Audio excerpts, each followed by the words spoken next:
Bit of a departure from the technical talks I've given in the past.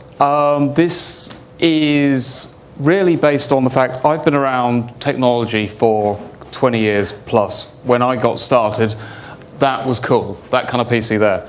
So things have changed a little bit. My phone has more power than that has now. And I've always loved technology. It's part of the reason that I do what I do. But I've been on other journeys through life as well. I have a fascination with what makes people tick. And the last 6 years I've been with Kuru, who you'll see on the head of the slides. It's not on that one, embarrassingly. But anyway. And as a consultant, I go out, I talk to people.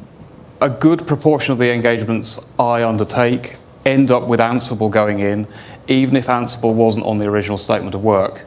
And I always get this kind of enthusiastic response to seeing it in action, seeing what it can do, and putting it into action. And I kind of started thinking about, why is that? Why do I get that reaction? What is it that Ansible can actually bring to organizations beyond just the fact that it's cool, it's got Cowsay built in, that kind of thing? And how many of you caught Halt and Catch Fire? Not many. I liked it. Anyway, I love the phrase that made it into season 1 of that. The whole computers aren't the thing, they're the thing that gets you to the thing. And I'm sure that's been said 100 times by different people outside of that series. I suppose it was the most recent place I heard it. I liked it. It was a good point. Computers are a tool, and sometimes in our race to get to the newest, the greatest, the shiny new iPhone or whatever it is, we forget that. We forget the underlying value that they bring, what they're kind of there for, to enrich our lives. And my journey through life has brought me into contact with positive psychology. Now, I didn't even know that was a thing until the last, say, 12, 18 months, that kind of thing. So traditional psychology, as it was defined in the early part of the 20th century, is basically taking someone from everything's bad, everything's wrong, it's focusing on what's wrong, and if the interventions work successfully, you get kind of as far as a neutral state. And coined kind of in the 1950s, there was a move to go, well, okay, how do we get people beyond this? How do we actually get people to enjoy life, to live life to the full? And that's where positive psychology came in. Now, as the slide says, it's moving, the whole shift in the psychology moves. It moves from a focus on what's wrong, talking about the past, talking about what happened. That has a place. This is in no way discrediting the way things were done. It serves a valuable purpose. What this is doing is seeking to build on that and to move on in a positive, constructive way. So it's looking at, okay, if you're fortunate enough to be doing well in life, you're somewhere in the middle, you feel like you can get more out of life, how do I get from there to I'm actually thriving? And part of it is by actually focusing on the positives, on the strengths. So originates back in the 50s, roughly, by Maslow is a name I know I've seen before, going back to my university coursework and God knows what else.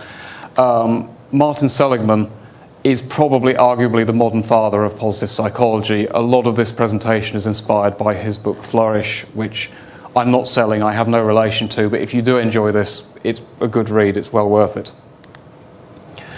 Now, one of the things that he put out there was this concept of what do we actually mean by happiness? What do we define by happiness in the first place? Because obviously, if you, particularly Martin Seligman as a scientist, if you don't know how to define the criteria you're working with, how can you measure it? So he said, okay, let's look at what it is that really makes people happy. And he broke it down to this model, which the acronym is PERMA, so positive emotion, engagement, relationships, meaning, and accomplishments. Now, all pretty big stuff, but it's beyond the sort of the naive view that I myself held for a long time of happiness, which was just, you know, put a smile on, put on a brave face, you know, or the classic I'll be happy when, you know, I'll be happy when I get that phone that I wanted, that piece of technology, if you're a complete geek like me and enthused by technology. It's moving beyond that into what actually makes people tick in life. And a big part of the reason this has come around is that we as humans, we are predisposed to get used to conditions very quickly. It's part of how we survive in the world and thrive. But what it means is if you're in the space of, I will be happy when I get the iPhone 11 that's out later this year, I'm picking on Apple products, I don't mean to, then it is a case of that you will have a degree of euphoria when you get it, but there's going to be a period shortly after that, a few weeks, a few months, depends how much you love it, where that kind of wears off. And you're like, okay, this is now normal. I now have an iPhone 11, this is normal, this is part of my day-to-day experience. What's next? What do I move to? And so the whole positive psychology movement coined this thing that we call authentic happiness, and there's been a lot of science behind this. There's a lot of scientifically backed interventions, a lot of statistics that show that this actually has sound ground. It's not just something that is out there, ill-defined, nice idea, but where does it come from? It actually has meaning. And this all comes full circle for me to the world of IT and Ansible. Now, we heard in the first talk about the blame culture, and I can't tell you how many times I've seen that. You know, it's almost a cliche in my ears, is it's network's fault. And I can say that because I've never worked for a networking team, but the number of times I've heard that is phenomenal. But there are all manner of other things as well. You know, we've just been hearing about CI/CD pipelines, and you know, the number of organizations. Before I stepped into the role at Kuru as a consultant, I've worked on mostly operational teams, kind of bordered on the transition to DevOps before I departed that world. But the classic, it worked in testing, but lo and behold, it does not work in production. We can't repeat what worked previously.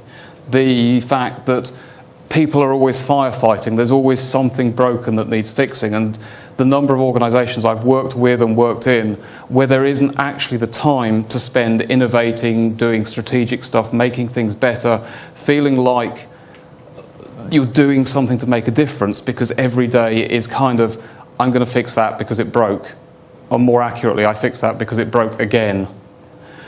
And one final thing on positive psychology, and then we'll bring this full circle back to Ansible.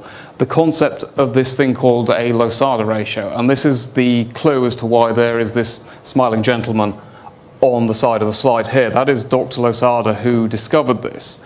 And by observing businesses, they sat in board meetings, that kind of thing, watched the way the businesses were run, and they discovered that for businesses with a ratio of 2.9 positive statements in a meeting to 1 negative, or lower, the business would fail.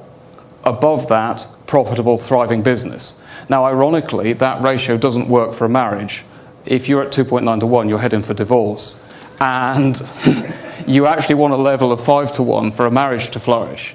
But almost a sort of proof that critical thinking has value. It's not all optimism, it's not all, it has to be good news. If you hit a ratio of 13 positive statements to every 1 negative or above, then you lose the ability for critical thinking. So there is a balance to be had here. Negativity has a place, so you know, please don't take this as the only way to be as positive, but there is science behind this to show this stuff matters. So why am I talking about this at an Ansible meetup? Why does this matter to Ansible? For me, Ansible brings a huge number of things to the world of IT that I feel are really, really valuable. And I mean, I've been fortunate enough to attend Ansible Fest. I've spoken at a couple of the meetups. I love the sense of community that comes with Ansible. It is a really warm, inclusive community, I feel. I've published stuff on GitHub, that kind of thing. You know, it starts to relate back to the PERMA model that was a couple of slides ago. We have meaningful engagements. We have group events like this, big events like Ansible Fest. We have Ansible Galaxy, which pulls together everyone's contributions, puts everything together so that everybody can kind of work collaboratively. Some of the work I do for Kuru is security related, and a few years ago I had to do a CIS hardening of RHEL 7, which took me no end of time. And then last week I had to do another one, and thanks to some very nice people, a company called MindPoint, who've put the whole thing into Ansible playbooks and published that freely on GitHub, the same task took me 15 minutes. And it's fantastic, because whoever authored that will have gained the accomplishment from that. They've paid it forward. Someone else has benefited. Another company up in Norfolk benefited from that because they were actually able to have the hardening done without paying for days of an engineer's time. And people just seem to love Ansible. You know, every time I roll it out for someone, there is this really sort of enthusiastic response when people see these set of tasks that was menial, error-prone, we were following through a Word document or a wiki document, that kind of thing, and suddenly it's kind of self-documented, it runs, it's fail-safe because the playbook will stop if it errors. There is this real sort of positivity around Ansible and this enthusiastic reception that I've almost become used to, and I'm very grateful for to see. Now, building on this, again, why does this matter? You know, as I say, we have first presentation, blame culture. I've seen the blame culture. I'm sure everyone in this room has seen it. There is a knock-on effect from this. Now, this is obviously bigger than just the blame culture. That is just one example, and we don't have a huge amount of time for presentation, so I'm trying to keep this fairly concise. But there are, as I'm sure everyone in this room knows, there are certain facets of working in the tech industries that are not pleasant. And studies have started to come out the woodwork in recent years. There is an app called Blind for tech workers. They did a survey last year. 57%, more than 57% responded yes to, are you suffering from burnout? There was a Beamer survey that spanned last year and this year, which showed tech people in the UK being 5 times more likely to suffer with depression and anxiety than the general UK population.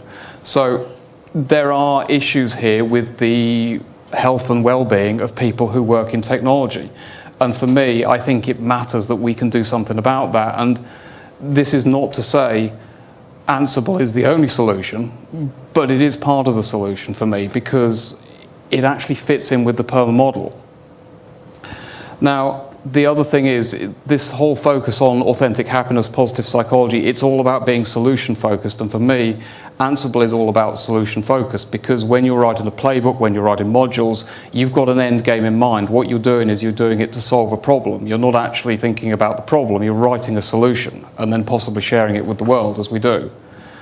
And the numbers that are on the title slide that I put in here, they're not just sort of from thin air. This is something that is gaining some momentum. So I've got a pile more statistics than I had room to squeeze onto this slide here. I didn't want to bombard everyone with numbers, but Gallup has shown companies that practice, get my words out, positive psychology, they are shown generally to be 33% more profitable than their peers. Harvard Business Review is all over this. They have shown companies to be 300% more innovative, and most importantly, when we're talking about health and well-being, 125% lower burnout rate. Now, those figures, there are articles on Harvard Business Review that have all the details into this, but I think they're some pretty remarkable headlines when we're talking about this kind of thing. And so I went, okay, that's all very interesting. You know, are people actually aware of this? And my world, 20 years plus, has been technology, so I thought I'll have a little look on LinkedIn and see who's following the hashtags, just to get a rough finger in the air idea of who is interested in Ansible, who's interested in positive psychology. So, hashtag Ansible. Any guesses as to how many followers there are for Ansible on LinkedIn? Million. That's what I thought. I thought it was going to be 1 million. I've seen the crowds at Ansible Fest. I've seen the regular attendance here. As of yesterday, 2,840. So obviously people who like Ansible don't hang out on LinkedIn. I mean, this could be skewed. I'm aware of that. They might genuinely not like LinkedIn. But then I looked up hashtag positive psychology. That's where your million comes from. So I was quite surprised by that. I did not expect those numbers to come out. In fact, I thought they were going to be backwards. I thought Ansible would be the 1 million plus, and positive psychology was this little niche thing that had just kind of come into my world, and it's like, oh, maybe not many people have heard about it, but it turns out quite the opposite is true. So, as I say, bar repeating, Ansible is, for me, part of the solution because of the positive difference I've seen it make already in so many companies. I know it's only a component in a bigger solution. I think I'd be lying to you to say that it wasn't. But it's important to leverage the tools that we have for the well-being of everyone concerned, and I think that Ansible can be part of that solution. Obviously, we're looking at kind of cultural transformation as well. You know, if we find a way to adopt Ansible to, permeate the blame culture, then that's not going to help anyone. So it's important we kind of get rid of that. But ultimately, it's people that drive a company. We all know that. That's why we're all sitting here this evening. So the well-being, the positivity, the creativeness, all the positive aspects that make the people behind a company thrive, that's what's really important. And if Ansible can be even a small part in driving that forward, then I think that's a brilliant thing. So, that's it from me. I bit off the wall, but I hope that was interesting.